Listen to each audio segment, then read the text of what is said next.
네, 안녕하십니까. 대방고시 생물 담당 박노광입니다.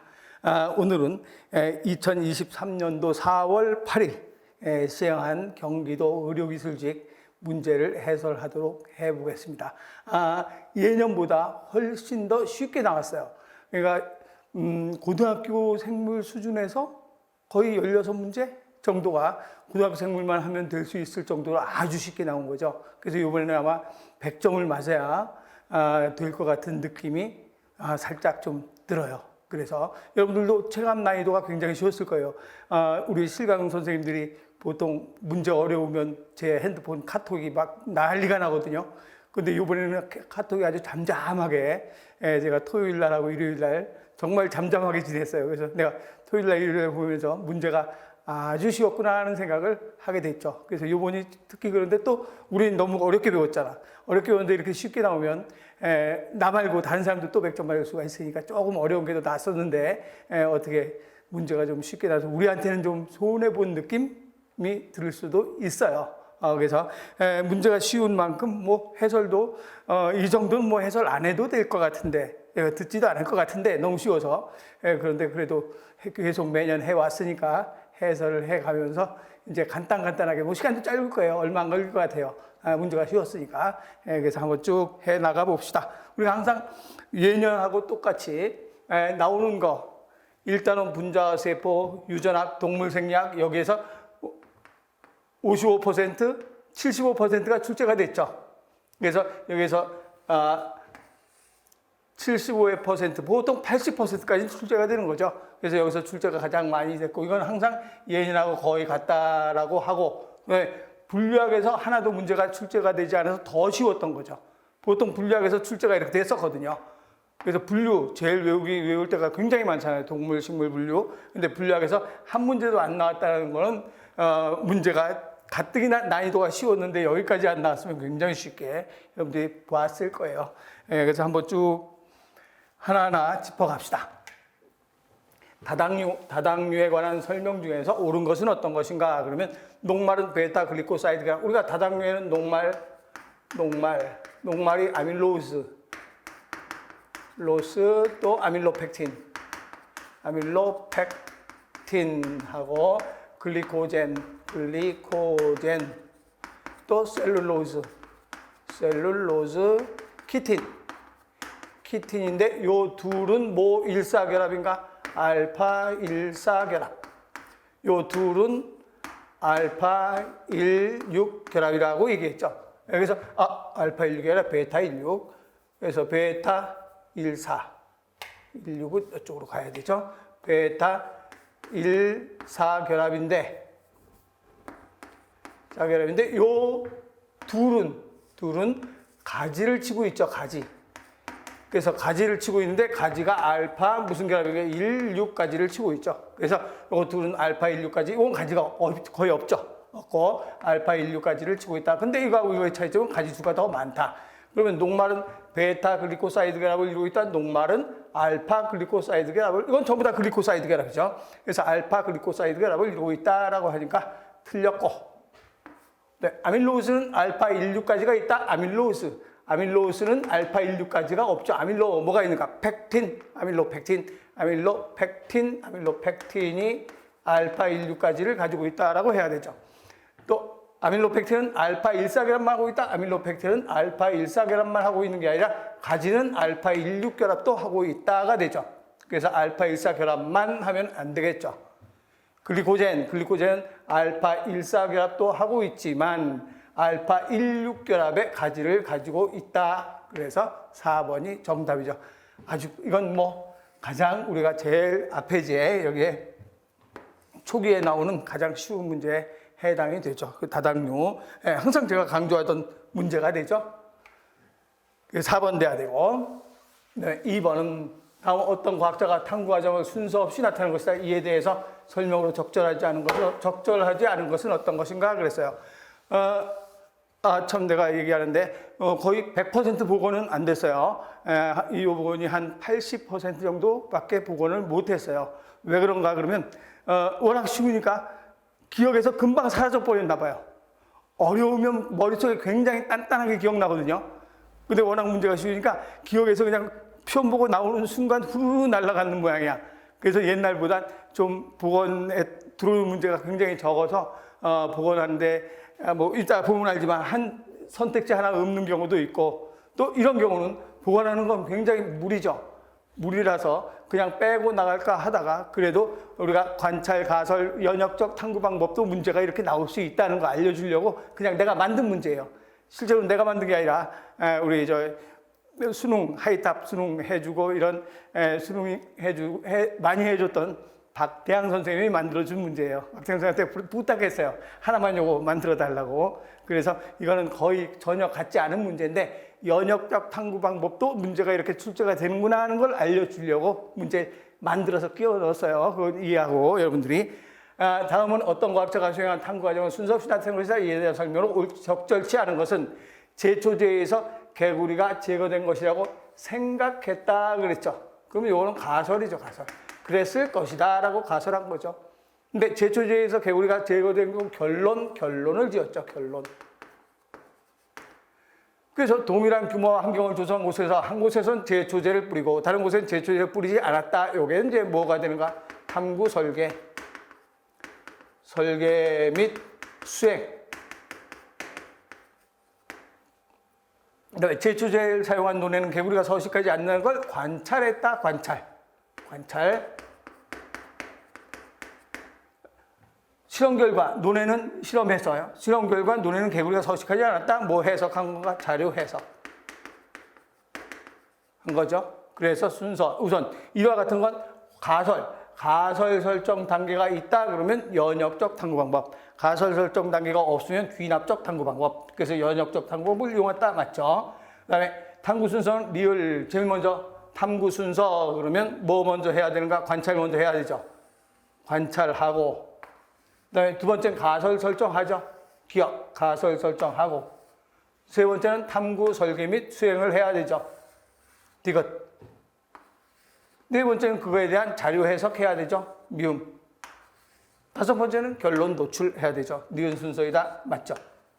또 기억은 실험군이고 니은은 대조군이다. 기억은 한 곳에 제초제를 뿌리지 않았다. 가만 놔뒀죠. 가만 놔뒀으니까 무슨 군인가? 대조군. 다른 곳에서는 제초제를 기억은 한 곳에 제초제를 뿌리고 그랬네. 뿌리고 했으니까 실험군. 다른 곳에 제초제를 뿌리지 않고 가만 놔뒀다 이 소리죠. 가만 놔둔 거, 손도 안 대고 가만 놔둔 거 무슨 군이 되는가? 대조군. 그래서 기억은 실험군이고 니은은 대조군이다. 맞죠? 근데 이 실험을 통해서 이 가설은 기각은 안 된다는 소리죠. 기각되는 게 아니라 이 가설은 지지된다. 그죠? 가설은 지지한다.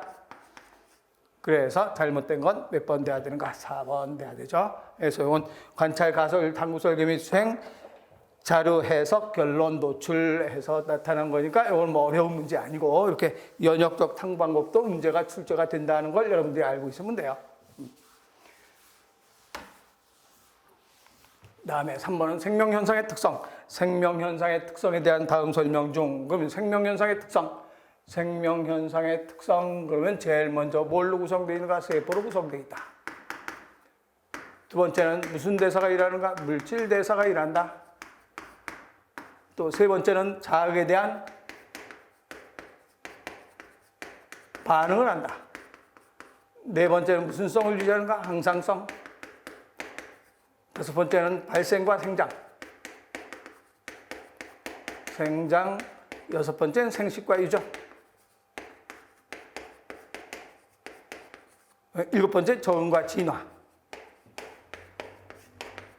요 일곱 가지가 생명현상의 특성에 해당이 되죠. 그런데 이 중에서 적응과 진화에 대한 설명으로 옳은 것은 어떤 것인가? 그래서 올챙이가 자라면 개구리가 된다. 이거는 뭐가 되는가? 발생과 생장. 그래서 이건 발생과 생장이 돼야 되겠고, 왜? 갈라파고스 군도의 핀치들은 부리 모양이 다르다. 핀치, 부리 모양이 다르다. 그것에 뭐 한 건가? 적응이죠. 그래서 적응과 진화에 해당된다라고 하니까 2번이 적응과 진화에 해당되는 말 맞죠? 3번에 정자난 자 수정으로 새로운 개체가 된다. 정자난 자 수정으로 새로운 개체, 발생해서 수정해서 발생해서 생장한다. 발생과 생장에 들어가죠. 또 고양이의 눈에 빛을 비추면 눈동자가 작아진다. 이거는 눈동자에 빛을 비췄더니 자극이 됐다. 자극에 대한 반응이라 그러죠. 그래서 정에 대한 진화는 뭐가 되는가? 2번이 바로 정과 진화에 해당된다. 이것도 가장 기본적인 수능 문제, 옛날에 수능 문제 1번으로 출제가 됐던, 단골로 1번 출제가 됐던 문제. 그래서 또 거의 완전 고등학교 수준이다라고 볼 수 있죠. 그 다음엔 4번은 세포 소기관에 대한 설명 중에서 옳은 것은 어떤 것인가? 그러면 골지체에서 단백질의 가공과 포장이 일어난다. 골지체는 막에 효소가 있어서 단백질을 다듬는다라고 하죠. 물질을 다듬는다는 소리는 가공과 포장이 일어난다. 맞는 말이고. 이번에 활면소포체, 매끈면소포체, 칼슘 저장한다. 이건 아주 유명한 거죠. 그래서 이건 우리 심화편도 아니고 기본편에 나와 있는 거잖아요. 활면소포체에서 칼슘을 저장하고 지질을 합성하는 게 활면소포체 대표적인 거고. 액포는 식물과 균류에 있다. 여기서 약간 여러분들이 균류에도 액포가 있나? 라고 생각을 했을 수도 있어요. 그럴 때는 어떻게 하는가? 그 다음 문제를 또 읽어보는 거죠. 엽록체의 틸라코이드 내부에는 DNA와 리보솜이 있다. 우리 여기에 요 484쪽의 그림에 엽록체 그림 이렇게 해놓고 이렇게 그림을 해놓고 여기에 틸라코이드가 있죠. 틸라코이드 이렇게 있고 틸라코이드 있고 이렇게 하고서 여기에 DNA와 리보솜, 그래서 DNA 리보솜이 들어있는 게 그림이 있어요. 어디에 있는가 그러면 틸라코이드 내부에 있는 게 아니라 어디에 있는가? 스트로마에 DNA와 리보솜을 가지고 있다라고 해야 되기 때문에 확실하게 4번이 틀린 거죠. 그럼 균류에도 F가 있는가? 그럼 균류에 효모에 F가 있어서 아미노산을 저장하고 독성 물질을 제거한다 그래요. 그래서 아미노산 저장하고 또 독성 물질을 제거하는 일을 발화효모에 있다. 효모 그러면 균류, 무슨 균류가? 잔황균류가 되죠. 그래서 F는 식물과 균류에 있다라고 얘기를 하는 거고. 그래서 보통 우리가 중심 F 하면 주로 식물에 있고 원생 생물에도 F가 수축포를 F라고 한다. 그런 것도 이제 우리가 했지만 혹시 균류라는 말에 약간 여러분들이 갈등을 느꼈을 텐데 확실하게 틀린 답이 있으니까 그럴 땐 바로 다음 선택지로 넘어가야 돼요. 그래서 4번 돼야 되겠죠. 다음은 효소를 넣었을 때와 효소를 넣지 않았을 때를 비교한 것이다. 이것도 마찬가지 그림이죠. 그림이라 똑같은 그림을 구하기가 어려워서 그냥 대략 내가 가지고 있는 그림을 여기에 집어넣었어요. 이게 똑같은, 여기서 요거는 똑같아요. 똑같은데 기호가 다르죠. 그래서 기호는 내가 손댈 수가 없어가지고 그냥 이 그림을 내가 가지고 있던 그림을 그냥 집어 넣은 거예요. 시험 문제 본 거하고 그림이 다른데? 그러지 말고 그렇게 넣어 놓은 거니까 그렇게 알고 있으면 돼요. 그럼 발열 반응이다? 아니죠. 반응물보다 생성물 에너지가 더 많잖아요. 그러니까 발열 반응이 아니라 무슨 반응이 되는가? 흡열 반응이다라고 해야 되죠. 흡열 반응. 네, 효소가 작용하면 활성화 에너지. 효소가 작용했을 때 활성화 에너지는 여기에서 여기까지가 효소가 작용했을 때 활성화 에너지죠. 그래서 효소가 작용했을 때 활성화 에너지는 C가 아니라 C 플러스 D다라고 해야 되죠. 그리고 델타 G는 0보다 크다. 델타 G는 생성물 마이너스 반응물의 에너지죠. 그럼 생성물의 에너지 마이너스 반응물의 에너지니까 생성물의 에너지가 더 많죠. 마이너스 반응물의 에너지는 적죠. 그래서 0보다 크다. 그래서 델타 G는 0보다 크다. 3번이 맞는 말이 되죠. 그다음에 4번에 효소를 넣지 않았을 때 활성화 에너지. 효소가 없을 때 활성화 에너지. 그러면 뭐가 되는가? 여기서부터 여기까지가 효소가 없을 때 활성화 에너지 A가 되죠. A. 그래서 A다라고 해야 되고, 그래서 맞는 건 3번 돼야 되죠. 이것도 효소에서 가장 기본적인 문제가 되죠. 고등학교 문제랑 마찬가지예요. 그래서 이게 효소에 관한 문제고, 그 다음에 6번은 CAMP. 내가 이제 아까 3-4개 정도가 고등학교 수준이 아니고 나머지 16개 정도가 고등학교 수준이라고 했는데 이게 이제 고등학교 수준에서 넘어간 거죠. 그래서 그렇지만 어려운 건 아니잖아요. 2절 영작. CAMP에 대한 설명으로 옳은 내용을 인대로 고른 것은 어떤 것인가? 그러면 아데닐산 고리화 효소, 아데닐산 고리화에서 CAMP가 만들어지고 구아닐산 고리화 효소에서 CGMP가 만들어지죠. 그래서 CAMP가 만들어진다 했고 어떤 복원해준 선생님들은 합성된다라고도 해서 왔는데 합성된다 해도 맞는 말이에요. CAMP가 합성되는 거죠.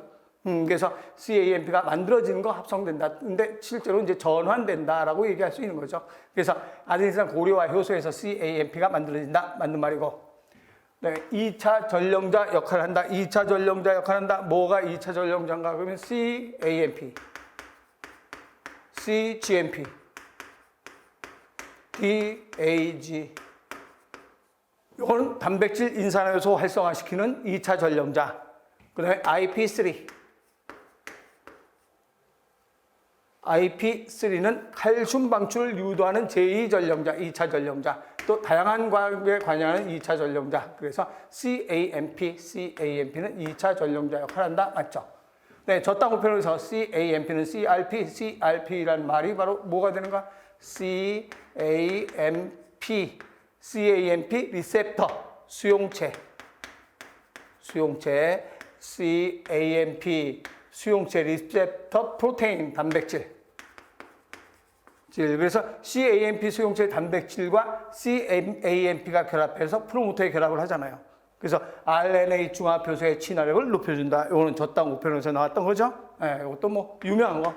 그래서 저땅 우편에서 CAMP가 CAMP 수용체 단백질과 결합해서 프로모터의 결합을 해서 중화표소가 결합하기 쉽도록 만들어주는 것. 그래서 맞는 건 CAMP에 대한 내용, 기억, 니은, 디귿 전부 다 맞는 말이 됐죠. 그래서 4번 돼야 되고. 네, 7번에 동물세포의 설명으로 세포질 분열, 동물세포의 세포질 분열에 대한 설명으로 옳은 것은 어떤 것인가 그랬어요. 그럼 동물세포는 핵 분열 끝났죠. 그리고 세포질 분열할 때 수축환을 만들지. 요 수축환을 만드는데 누가 작용하는가? 액틴과 마이오신. 액틴 섬유와 마이오신이 상호작용을 해서 수축환을 만들어낸다. 그래서 수축환을 만들어서 무슨 질 분열하게 되는가? 세포질 분열한다. 바로 1번이 답으로 나오죠. 네. 2번은 소낭들이 세포의 중앙으로 이동돼서 소낭들이 세포의 중앙으로 이동이 돼서 세포판을 형성한다. 이거는 식물에서 나타나는 거죠. 식물의 세포질 분열. 그런데 여기서 누구의 세포질 분열이라고 했는가? 동물 세포의 세포질 분열이라고 했으니까 2번은 잘못됐고. 네, 3번은 콘덴신 분해 후에 콘덴신 분해했다는 소리는 염색 분체에 요걸 붙들고 있는 요게 콘덴신이잖아요. 누가 분해해요? 세파레이즈가 분해하죠. 그래서 세파레이즈가 콘덴신을 분해해야 자매염색 분체가 양극으로 이동되죠. 요거는 세포질 분열이 아니고 후기 때 핵분열하는 과정에서 나오는 거죠. 그래서 동물세포의 세포질 분열에 관한 것은 1번 돼야 되죠. 4번은 뭐 어쩌고저쩌고 막 이렇게 써놔가지고 복원이 돼가지고 어쩌고저쩌고를 내가 도저히 감을 잡을 수가 없어가지고 복원을 못 시켰어요. 그래서 맞는 건 1번 돼야 되죠. 그 다음에 8번은 초파리의 눈 색깔. 이거는 뭐 유명한 거죠. 유전에서 가장, 이것도 마찬가지 고등학교 유전이죠. 고등학교에서 초파리 눈 색깔을 S형과 유전하며 야생형은 붉은색을 갖고 흰눈은 열성 유전이다. 붉은 눈과 흰눈 안 가르쳐주고 나올 때도 있다라고 했는데 여기서는 또 친절하게 가르쳐주고 나왔죠. 그러니까 붉은 눈이 X, 흰 눈이 X 프라임. 그러면 흰눈 암컷과 그랬어요. 그러면 흰눈 암컷 그러면 X 프라임, X 프라임. 이거 야생형 수컷 붉은 눈 하면 X, Y 붉은 눈 수컷. 그러면 여기서 붉은 눈이 아닌 수컷. 그럼 붉은 눈이 아닌 수컷. 이렇게 하면 X, X 프라임. X 프라임 Y. X 프라임 X, X 프라임 Y. 그래서 이거는 붉은 눈 암놈.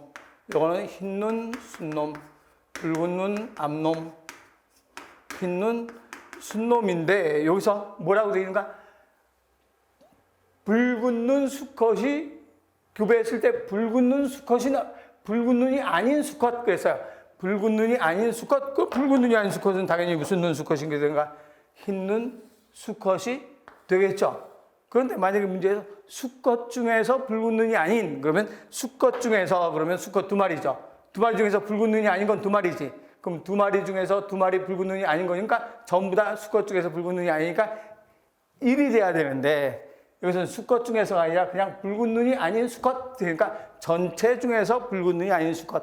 그럼 전체 4마리 중에서 붉은 눈이 아닌 수컷은 2마리죠. 그래서 4마리 중에서 2마리, 4마리 중에서 2마리니까 몇 분의 몇이 돼야 되는가? 2분의 1 이렇게 돼야 되죠. 그래서 이것도 문제 우리 풀 때 생명 배울 때 생명인 아들이 태어날 확률, 아들이 생명일 확률이 다르다 그랬죠. 예, 생명인 아들이 태어날 확률, 그럼 전체 자녀 중에서 전체 중에서 생명인 아들. 근데 아들이 생명, 그럼 아들 중에서 생명. 이거는 전체 붉은 눈 수컷, 붉은 눈이 아닌 수컷, 그러면 전체 중에서 4마리 중에서 2마리. 그래서 이렇게 풀어야 된다라고 했고, 그래서 3번 내야 되죠. 감수분열에서 비분리 생식세포가 수정해서 태아로 발생하면 염색체수가 정성보다 많거나 적은 염색체 돌멩이가 태어난다. 염색체수가 적은 질병, 염색체수가 적은 질병. 터너 증후군은 44 플러스 X, X가 하나밖에 없죠. 그래서 무슨 염색체성인가? 1염색성이죠. 1염색체성. 성이죠. 그래서 바로 이걸 안 지웠네. 그래서 염색체수가 적은 질병 바로 답 나왔죠. 염색체수 적죠. 이렇게 해서 45개. 터너 증후군. 고양이 울음 증후군 그러면 똑같아요. 46개. 46개인데 46개의 염색체를 가지고 있는데 5번 염색체 일부가 단화이죠. 일부가 결실. 그래서 개수는 똑같은데 결실된 거 고양이 울음 증후군이라고 하죠. 클라인펠터증 44 플러스 XXY 그래서 47개. 그래서 이것도 염색체수가 하나 더 많은 거고 에드워드 증후군 하면 45 플러스 XX나 XY 또는 XY. 그래서 47개. 몇 번 염색체가 하나 더 많은가? 18번 염색체 하나 더 많죠. 상염색체 하나 더 많은 거. 그래서 나머지는 다 요건 염색체 수 이상이 아니라 구조 이상이고 여기서 염색체 수 이상인데 하나 적은 질병이라고 했으니까 터너 증후군인데 염색체 수가 하나 적은 질병이 유일하게 터너 증후군밖에 없어요. 예, 나머지 염색체 수가 1염색체, 이건 3염색체성이잖아요. 이것도 상염색체의 3염색체성. 3개 있는 거, 상동염색체 2개 아니라 3개 있는 3염색체성은 많은데 1염색체성은 대부분 다 유산되죠. 태어나지 못하지. 근데 1염색체성 중에서 유일하게 태어날 수 있는 게 바로 터너 증후군이라고 여기에 날개에 있어요. 그래서 터너 증후군. 그래서 1번 내야 되고. 그럼 10번은 다음 DNA 중에서 염기서열의 특정 염기 비율을 나타낸 것이다. 이에 대해서 설명 중에서 옳은 것은 어떤 것인가? 이것도 마찬가지 숫자를 완벽하게 기억들을 못 해갖고 와서 이 숫자도 내 맘대로 그냥 해놓은 거예요. 그런데 뭐 어떻게 하나 상관없어요. 여러분들 이해만 하면 돼요. 여기서 이제 이게 바로 무슨 법칙인가? 샤가프죠, 샤가프. 샤가프가 설명한 거죠. 그래서 항상 아데인과 티민의 개수는 같고 아데인과 티민의 개수는 같고 구아닌과 사이토신의 개수는 같다. 그럼 아데닌, 구아닌은 퓨린 염기가 되고 사이토신, 티민은 피리미딘 염기. 그래서 결과적으로 퓨린 염기와 피리미딘 염기의 개수는 항상 같다라고 설명한 게 바로 샤가프라는 사람이죠. 그러면 아데인과 티민이 같으니까 아데인 50%면 당연히 전체 100%잖아요.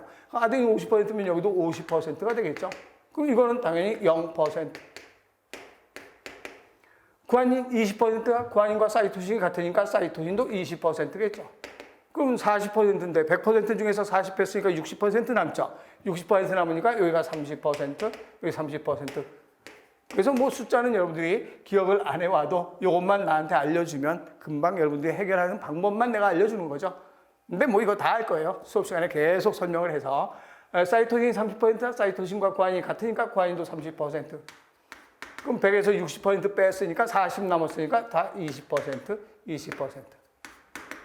티민이 40%다. 아데인과 티민의 개수가 같으니까 아데인도 40%. 그럼 100%에서 80 뺐으니까 20% 남았으니까 이걸 10%씩 나눠 가져야 되죠. 이렇게 하면 DNA1은 아데인 염기와 구아닌 염기의 개수가 같다. 아데인 염기와 구아닌, 아데인 50%니까 얼핏 와서 같다? 아니죠. 아데닌 연기와 티민이 같이 아데닌 연기가 50이니까 구한인은 제로. 그래서 같다 안 되죠. 또 DNA2는 유라실, DNA는 유라실 연기를 가지고 있지 않죠. 그래서 유라실을 가지고 있지 않다. 뭐 여기에 유라실도 하나 있었나 봐요. 그렇지만 유라실 만약에 여기 있어도 다 0000이죠. DNA 이중가닥인데 유라실이 있을 리가 없죠. 그리고 유라실이 이렇게 붙어 있었게 복원시켜준 선생님들도 있었는데 그냥 뭐 빼버렸어요. 뒤에 유라실은 당연히 없다는 거 다 알고 있으니까. 네, DNA상 퓨린 연기와 피리미딘 연기의 개수가 같다. 퓨린 연기와 피리미딘 연기, 퓨린과 피리미딘 연기의 개수가 같다는 DNA 1, 2, 3, 4 다 해당되죠. 그래서 전부 다 DNA 3뿐이 아니라 1, 2, 3, 4 전부 다 퓨린 연기와 피리미딘 연기의 개수는 같다 해당되는 거고. 네, DNA 4는 다른 DNA보다 변성시킬 때 더 많은 열. 그러면 아데닌과 티민은 몇 중 수소결합인가? 2중 수소결합. 같다는 뜻이 아니라 2중 수소결합. 구아닌과 사이토신은 3중 수소결합. 그럼 이걸 끊는데 누가 에너지가 더 많이 들어가는가? 3중 수소결합 끊는 게 더 에너지 더 많이 들어가죠. 그럼 에너지가 더 많이 들어간다. 더 많은 열을 필요로 한다. 그러면 뭐가 더 많아야 되는가? 구아닌과 사이토신이 더 많아야 더 많은 열을 필요로 하겠죠. 그럼 구아닌과 사이토신이 더 많은 건, 구아닌 사이토신이 많은 건 구아닌 사이토신 0, 이건 구아닌 사이토신 40, 이건 구아닌 사이토신 20, 이건 구아닌 사이토신 60% 제일 많네요. 그래서 몇 번 돼야 되는가? DNA 3번은 다른 연기보다 변성시킬 때 더 많은 열 에너지가 필요하다. 구아닌과 사이토신이 더 많으니까. 그래서 잘못됐고 맞는 건 3번 돼야 되죠. DNA 특성이라고 얘기하고 그 다음 넘어가서 진핵세포의 전사에 대해서 옳은 것은 어떤 것인가? 그러면 DNA에서 RNA 중합효소 2에 의해서 mRNA가 전사된다. RNA 중합효소 중합효소 1, 2, 3 어떻게 외우라 그랬어요? 그렇죠. RMT 하라 그랬죠? RMT, rRNA, mRNA, tRNA. 그럼 RNA 중합효소 2에 의해서 mRNA, RNA 중합효소 2에 의해서 mRNA가 합성된다. 바로 답 나왔네요. 1번이 맞는 말이죠. 그 mRNA 가공, 프로세싱 가공은 전부 다 어디에서 일어나는가? 핵에서 일어나서 가공이 다 끝난 후에 핵 밖으로 나오죠. 가공하는 거 5번 구아닌 캡과 3번 폴리 꼬리 그리고 스플라이싱 전부 다 어디에서 일어나? 핵에서 일한다. 누누이 강조했던 말이고. 네, 전사가 일할 때 DNA 폴리리보솜이 존재한다. DNA에서 전사가 일할 때 mRNA가 전사가 일어날 때 전사가 일어나면서 바로 번역이 일어나는 거. 요 그림 봤죠? 그래서 전사가 되면서 가공을 안 거치고 바로 번역된다. 요거는 핵이 없는 원핵 생물에서는 핵 바깥으로 나갈 필요가 없잖아요. 그래서 전사가 되면서 바로 번역된다. 그래서 이런 그림이 나오면 무슨 핵생물이라고 했는가? 원핵생물이라고 그랬어요. 원핵생물인데 여기선 누구에 관한 설명이라고 했는가? 그러면 진핵세포에 관한 설명이기 때문에 이거는 안 되죠. 이거는 원핵에 관한 설명이에요. 또 RNA 중합효소의 시그마인자도 마찬가지 무슨 핵에 관한 설명인가? 원핵세포에 관한 설명이기 때문에 3번과 4번은 원핵에 관한 설명. 그래서 맞는 건 몇 번밖에 안 되는가? 1번밖에 될 수가 없죠. 진핵세포의 전사라고 했기 때문에. 그래서 이것도 뭐 어렵지 않게 풀 수 있는 문제고. 네, 12번은 분꽃, 라지알, 스몰알에 대한 표현형 집단 유전이죠. 집단 유전에서 가장 다 가르쳐 준 거죠. 유전 아래 빈도가 80%야. 아래 빈도 P, 스몰 아래 빈도를 Q라고 하면 아래 빈도가 P가 80%라는 소리는 10분의 8. P 플러스 Q는 1이니까 Q는 10분의 2죠. 그런데 라지알, 스몰 R의 비율은 어떻게 되는가 그랬어요. 따라서 라지알, 스몰 R의 빈도는 몇 PQ가 되는가? 2PQ가 되죠. 2PQ. 뭐 설명 안 해도 알죠? 그래서 2PQ니까 2 곱하기 10분의 8 곱하기 10분의 2 100분의 2는 4, 4, 8, 32 100분의 32니까 32%가 되겠죠. 32% 2번 됐네요. 그래서 이것도 집단주에서 가장 쉽게 출제가 됐던 집단유전에 관한 문제고, 13번에 생식적 격리 중에서 수정 후 생식적 메커니즘으로 옳은 것은 어떤 것인가? 수정 후 생식적 격리. 수정 전부터 해나갑시다. 수정 전, 우리 교재에 있는 대로 생식적 격리. 그러면 제일 먼저 생태적 격리. 생태적 격리는 생태, 위치가 다른 거죠. 지역이 달라서 서로 교배가 안 되니까 수정하기 전이죠. 수정하기 전에 지역이 서로 다 서식지가 달라서 서로 수정이 안 되는 것. 같은 뱀이라도 물뱀과 육지뱀 수정이 안 되죠. 그래서 수정 전 격리가 일어난다. 또 시간적 격리는 봄에 교배가 되는 놈하고 가을에 교배가 되는 놈끼리는 서로 교배를 안 하죠. 그 다음에 행동적 격리, 울음소리 같은 것을 서로 알아볼 수 있는 놈끼리만 교배가 되지, 울음소리 다른 놈끼리는 잘 교배 자체를 안 하죠. 수정 전에 일어나는 일이죠. 기계적 격리하면 생식기관의 차이죠. 생식기관이 달라서 서로 교배가 안 되는 거, 수정 전. 또 배우자 격리 같으면 이제 우리가 성게가 알을 낳지만 거기다가 순놈 성게가 정잘 뿌리는데 그 수용체가 맞는 난자에만 결합을 하지, 수용체가 맞지 않는 난자에 결합이 안 된다. 배우자 격리. 그래서 이건 수정이 일어나기 전에 일어나는 거고, 수정이 된 후에, 수정 후 생식적 격리. 수정은 했는데 생식적 격리가 일어나는 게 뭐가 있는가 하면 잡종, 생존, 불능, 양과 염소는 교배가 돼서 수정란이 착상까지 됐어요. 착상까지 됐는데 배아기 때 죽죠. 생존이 안 돼. 그래서 수정을 했지만 생존이 안 되는 것. 잡종, 불임, 그러면 암말과 수당나기 사이에서 나온 노새는 번식 능력이 없어요. 그러니까 노새끼리 교배해선 자손을 못 낳지, 불임. 수정을 했지만, 새끼까지 났어. 암말과 수당나기에서 수정해서 노새까지 나왔지만, 불임이 된 거죠. 또 잡종, 붕괴는 초파리 같은 경우에 서로 다른 종의 초파리끼리 교배하면 2세대부터 점점점 생식 능력이나 생존력이 감소된다. 그래서 드디어는 붕괴가 된다가 되죠. 또 수정 후, 수정 전. 이 문제에선 수정 후 생식적 격리라고 했으니까 요 셋 중에 하나 골라야 되죠. 그럼 뭐가 있는가? 잡종 와해가 잡종 붕괴. 오게 되죠. 그래서 3번이 되고, 기계적 격리는 수정 전 격리, 서식지 격리가 바로 뭐가 되는가? 생태적 격리, 수정 전 격리, 행동적 격리, 요 세 가지는 다 뭐가 되는가? 수정 전 생식적 격리고, 잡종 와해가 수정 후 생식적 격리다. 똑같은 문제로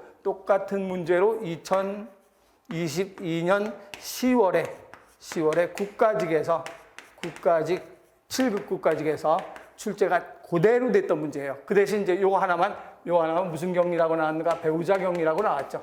그래서 배우자 격리라고 나왔고, 그럼 배우자 격리 요게 나왔죠. 그거 하나만 해서 똑같이 문제가 출제됐던 문제가 되죠. 그래서 요 생식적 격리에 대한 문제 3번, 답은 3번 내야 되고, 그다음에 14표에서 A씨는 각각 보조 T세포, 여기도 마찬가지. 그림인가 설명인가로 나왔대요. A, B, C 해서 그림 그려놓고 나왔는지 설명해놓고 나왔는데 그걸 복원이 안 돼가지고 그냥 내가 써놨어요. A는 B림프고, B는 보조 T림프고, C는 세포독성 T림프고, 예신과 그림으로 해서 문제가 출제가 됐다 그래요. 그럼 이거에 대한 옳은 설명. 그러면 A는 항체를 형성한다. B림프구는 형질세포로 분화돼서 항체를 형성한다. 맞죠? B는 형질세포로 분화한다. 형질세포로 분화되니까 B림프가 형질세포로 분화되지, B 보조 T세포는 형질세포하고 관계가 없죠. 또 C는 항원을 파괴한다. 항원을 파괴하는 게 아니라 C, 세포 독성 T세포는 항원에 감염된 세포를 파괴한다 해야 되죠.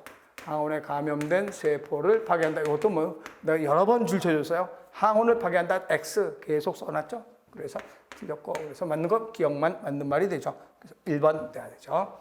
그것도 누누이 설명했던 문제고, 면역도 면역에 관한 문제치고는 굉장히 쉽게 나온 문제죠. 면역에 좀 어렵게도 문제가 출제되는데, 요 면역은 쉽게 나왔던 거.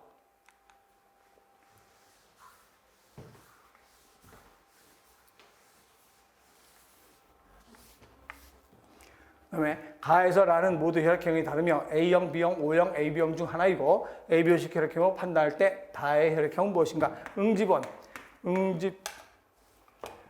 응집원은 혈구, 적혈구죠. 혈구에 있고 응집소는 혈청 속에 들어있죠. 혈청 하면 혈장이나 마찬가지. 혈청 속에 들어있다. 그래서 A형 하면 응집원 A, 응집소는 베타. B형 하면 응집원 B, 응집소 알파. AB형 하면 응집원이 A와 B. 응집소는 없다. 또 O형 하면 응집원이 없다. 응집소는 A, 알파와 베타가 있다. 그래서 A와 알파 만나면 안 되고 B와 베타 만나면 안 되고 그런 건 알죠. 그러면 A와 알파 만나면 안 되고 B와 베타 만나면 안 돼요. 그게 만나면 안 되는 게 플러스 응집된다. 플러스는 응집, 마이너스는 응집되지 않는다. 그것도 어디 표에 있겠죠. 써줬겠죠. 근데 우리가 이제 플러스는 응집, 마이너스는 응집되지 않는다. 그럼 A하고 알파 만나면 응집, A하고 B하고 베타 만나면 응집된다. 그러면 여기서 어떻게 찾으면 금방 찾는가? 그러면 하나는 응집이 안 됐고 하나는 응집이 됐어. 그럼 만약에 여기가 AB형일 수 있겠어요? 없겠어요? 그렇죠. AB형은 응집소가 없잖아. 응집소가 없으니까 누구랑 만나도 응집이 안 되지. 아무것도 만나니까. 그러면 AB형이라면 여기도 마이너스, 여기도 마이너스가 돼야 돼요.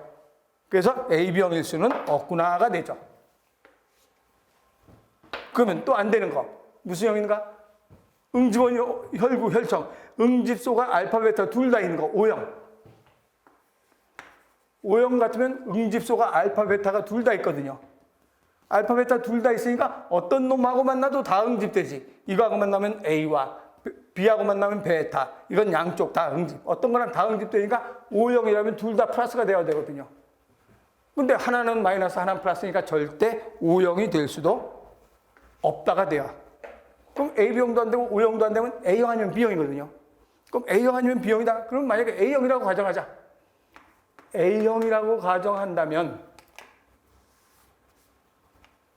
이제 남은 건 누구밖에 안 남으니까 AB형 안 되고 O형 안 돼? A형. 그러면 A형이라고 가정을 한다면 혈구에 만약에 여기가 A형이다. 그러면 안 되지. 왜 그런가? 그러면 가와 라는 혈액형이 모두 다르다 그랬어요. 그러니까 여기 A형은 될 수가 없어. 그럼 B형이다. B형이 되면 A형하고 B형하고 만났어. 그럼 A형의 혈청과 B형의 혈구, B하고 베타가 제대로 만났네. 그럼 응집이 돼야 되지. 그래서 B형도 될 수가 없다는 얘기죠. 그럼 AB형은 당연히 안 되죠. AB형 같으면 응집원이 A도 있고 B도 있잖아요. 그럼 A도 있고 B도 있으니까 A형, AB도 있고 B도 있는데 A형하고 만났다 그러면 B하고 베타가 또 만날 거 아니에요. 안 되죠. 그래서 A형은 안 되고 A형은 여기가 A형이라고 써놨으니까 그럼 A형 안 되고 B형 안 되고 AB형 안 되고 무슨 형밖에 안 되는가? O형밖에 안 남았지. 그럼 O형은 혈구 속에 아무것도 없으니까 A형과 만나도 반응이 일어나지 않죠. 그럼 이거 A형이라고 가지고 있으면 B형이라고 하군요. 똑같죠. 이걸 B형이라고 한다면 A형이 아니고 B형이라고 한다 해도 당연히 여기가 B형 될 수는 없잖아요. 그럼 여기가 A형이다 그러면 A형이면 A형의 혈구하고 B형의 혈장이 만났다. A형의 혈구하고 B형의 혈장이 만났다. A하고 알파가 제대로 만났지. 안 되죠. 그래서 이것도 안 되고. 그래서 여기는 무슨 형밖에 될 수가 없는가? O형밖에 될 수가 없죠. 그래서 O형인 혈액형 그러면 누구밖에 없는가? 다번밖에 없죠. 그래서 다의 혈액형은 무엇인가? 다의 혈액형 O형이다가 되죠. 그럼 나머지는 이제 뭐 혈액형 이게 B형이니까 이거는 무슨 형? 이게 B형이라면 여기가 A형이고 여기가 A형이라면 여기가 B형이고 그럼 여기 무슨 형인가? AB형 남았지. 그래서 금방 찾을 수 있죠. 근데 이것만 이게 B형이면 B형이면 B형 A형 하든지 A형 B형 하든지 여기는 분명히 AB형이 돼야 돼. 왜? 양쪽 다 응집했으니까. AB형의 혈구는 A하고 B가 둘 다 있잖아요. 그러니까 누가고 만나도 다 응집을 하죠. 그래서 요건 확실하게 AB형이고 요건 O형이고 요거 두 개만 바뀔 수 있죠. 왔다 갔다 할 수 있죠. 그래서 쉬운 문제, 쉽게 풀 수 있는 문제고. 그다음에 16번은 부교감신경에 대한 사용 설명지에서 옳은 것은 어떤 것인가. 이것도 굉장히 쉬운 거죠.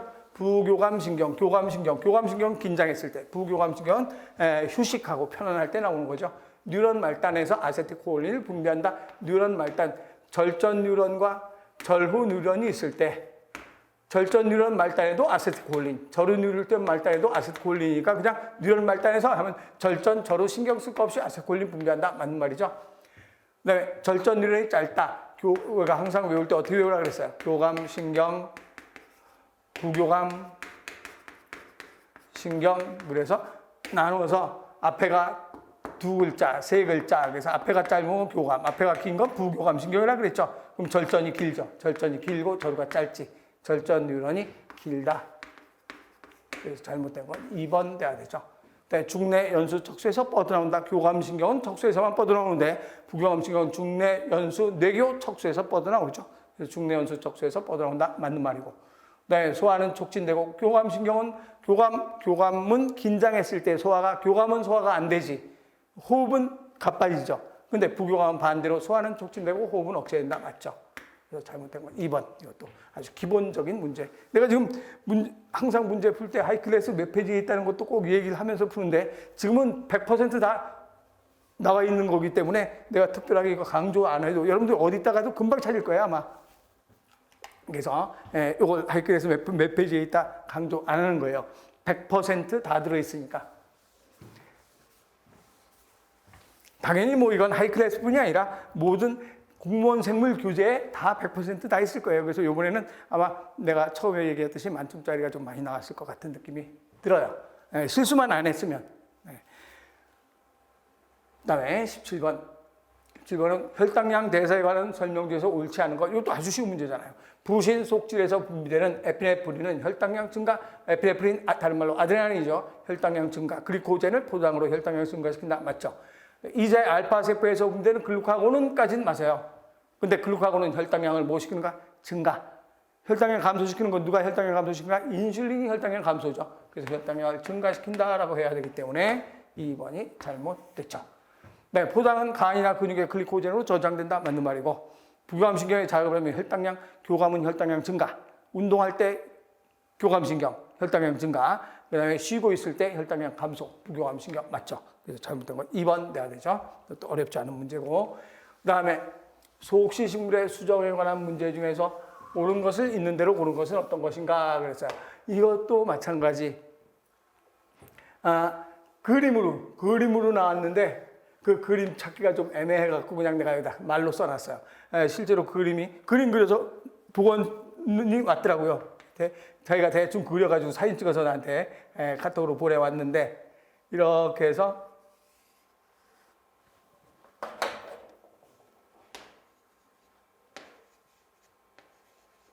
그래서 요거를 A, 요거는 B,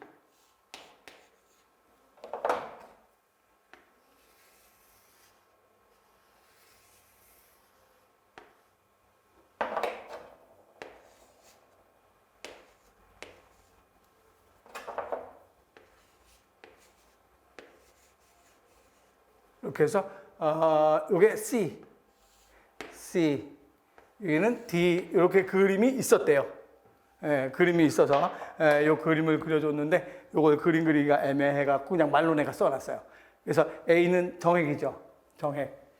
네, 화분간액, B 화분간액이죠. 그다음에 C는 극핵 2개, N자리 2개. D는 R세포, 여기 주공 있죠? 주공 쪽에 있는 게 R세포죠. R세포. 그래서 D는 R세포 해서 내가 말로 이렇게 써놨어요. 그럼 A와 D가 수정하면 A와 D, 정핵과 R세포. 그래서 정핵 N과 R세포 n이 수정하면 배 2n이 된다. 맞는 말이죠. 또 A와 C가 수정하면 A는 무슨 핵이 되는가? 정핵. N과 C는 극핵. 두 개죠. 두 개 수정하면 뭐가 되는가? 배젖이 된다. 몇 n인가? 3n짜리 배젖을 영수한다. 정핵과 극핵이 수정하면 배젖을 영수한다. 맞죠? 다음 B와 C 중 하나가 수정하면 B와 화분간핵, C 중 하나 B 화분간핵은 길만 화분만 만들어 놓고 퇴화돼서 없어야지 수정한 게 아니죠. 그래서 이것은 잘못됐고 거기서 맞는 건 뭐하고 뭐가 맞는 말인가? 기억, 니은이 맞는 말이죠. 이거는 문제가 굉장히 많이 출제가 된다고 항상 강조했던 거고 뭐 당연히 이건 뭐 충분히 알 수 있는 문제고 그래서 그림은 이렇게 그려서 나왔다 그래요. 그걸 내가 요 말로 써놓은 거고 그 다음에 19번으로 들어가서 이것도 하나를 보건 못 시켰는데 다음 중에서 편리공생 한쪽 편만 이익 있고 한쪽 편만 이익 있고 나머지는 이익도 손해도 없는 것. 식물과 균근, 식물하고 식물의 근은 뿌리근자, 식물의 뿌리에서 살면서 뿌리에서 살는 곰팡이죠. 그래서 곰팡이가 여기에 이렇게 해서 사는데 무슨 균근 균류이다 그러니까 내생균근 균류, 외생균근 근류. 그림 그린 거 기억나죠? 그래서 얘들은 곰팡이가 땅속에서 무기양분을 주면 곰팡이는 스스로 광합성을 못하니까 종속영양, 식물이 만들어 놓은 양분을 얻어먹고 살죠. 그래서 땅속에 있는 양분을 흡수해 주면 식물한테 양분을 얻어먹고 산다. 이거는 무슨 공생이라고 하는가? 상리공생. 상리공생이고 토끼가 풀을 뜯어먹는다. 이거는 초식. 호랑이가 토끼를 잡아먹는다. 포식. 동물이 동물을 잡아먹으면 포식. 동물이 식물을 뜯어먹으면 초식이죠. 그래서 초식 관계, 공생 관계가 아니죠. 소가 똥을 싸면 쇠똥구리가 굴린다. 그러면 쇠똥구리가 크기가 한 2cm 정도 된다 그래요. 근데 소가 똥을 싸면 그걸 막 굴린대요. 굴려가지고 언덕, 뭐 약간 밑으로 해서 굴러서 통 쳐서 굴러 내려가면 그걸 또 파가지고 거기다가 알을 낳는데요. 그래서 알을 낳으면 그 소똥을 땡글땡글 굴려가지고 이런 언덕 밑에 쭉 내려보내면 요 사이에다가 틈을 만들어가지고 여기다 알을 낳는데 그럼 그 알들이 점점점 깨가면서 요 소똥을 양분으로 해서 분해해가면서 살아간대요. 그러면 소한테는 이익이 있어요, 없어요? 이익도 없고 손해도 없지. 아니, 자기 똥 누가 먹는다고 손해봐? 아니죠. 소는 이익도 없고 손해도 없어. 근데 쇠똥구리는 어떻게 되는가? 소똥 가지고 번식을 해. 거기서 이 알을 낳아서 알들의 서식지를 제공해 주죠. 그래서 쇠똥구리는 이익을 보는 거지. 소는 이익도 없고 손해도 없고. 그래서 이게 무슨 공생에 해당되는가? 편리공생에 해당이 된다고 짜맞힐 수가 있죠. 그래서 이걸 뭐 우리 사실 이게 우리 교재에는 없어요. 쇠똥구리라는 말은 없지만 이거는 전부 다 교재에 있는 거죠. 그래서 나머지가 상위공생이고 이건 초식이다 이런 걸 다 알고 있으면 이건 뭐 그렇다는 걸 알 수 있을 거예요 아마.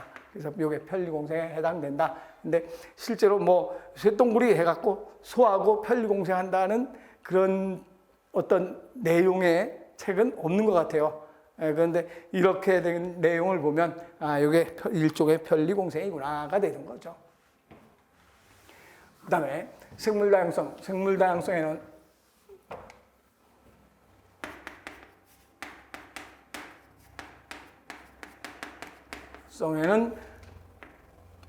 유전적 다양성 하면 사람마다 생긴 모양이 다 다르다. 유전적 다양성. 종다양성 하면 생물의 종이 굉장히 많다. 개도 있고 돼지도 있고 소도 있고 토끼도 있고 종류가 굉장히 많다. 또 생태계 다양성 하면 생태계가 숲도 있고 호수도 있고 강도 있고 바다도 있고 생태계가 굉장히 다양하다가 되는 거죠. 그러면 환경 파괴 시 환경이 파괴되면 못 살 거 아니에요. 또 생태계가 파괴됐지. 그럼 생물 다양성은 감소한다. 그래서 1번이 바로 확실하게 답으로 나왔죠. 근데 2번은 생태계 다양성이 높을수록 이 다양성이 높으면 생태계가 완전히 안정된 거죠. 불안정한 게 아니라 안정하다라고 해야 되죠. 네, 한 지역 내 종이 다양하면 당연히 무슨 다양성이 높다라고 하는가? 종 다양성이 높다라고 해야 되죠. 그런데 요게 또 마찬가지. 요게 보건 과정에서 생물 다양성이라고 복원시킨 선생님들도 있어요. 근데 만약에 생물 다양성이라고 나왔다면 답이 두 개예요. 이것도 정답이고 이것도 정답이에요. 왜 그런가? 한 지역의 종 다양성이 높으면 당연히 이게 높으니까 생물 다양성도 당연히 높아지죠. 그래서 생물 다양성으로 이렇게 나한테 보내준 선생님들도 있었는데 생물 다양성이면 답을 두 개로 해야 되기 때문에 내가 그리고 또 생태계 다양성으로 보내준 선생님들이 더 많아요. 한 선생님인가 두 선생님이 생물 다양성이라고 보내는데 생물 다양성이라고 하면 이것도 답이 되는 거예요. 그래서 종 다양성이나 생물 다양성인데 그거는 이제 확실하게 내가 직접 내 눈으로 못 봤으니까 그래서 생태계 다양성이 높다라고 하면 종이 다양하면 종 다양성이 높다라고 해야 되죠. 4번은 이것도 어쩌고저쩌고 나오는 거라 복원을 못 시킨 거고 그래서 이렇게 해서 이제 20번은 답이 1번 돼야 되죠. 지금 우리가 쭉 여러분들이 보니까 역대급으로 문제가 쉬웠죠.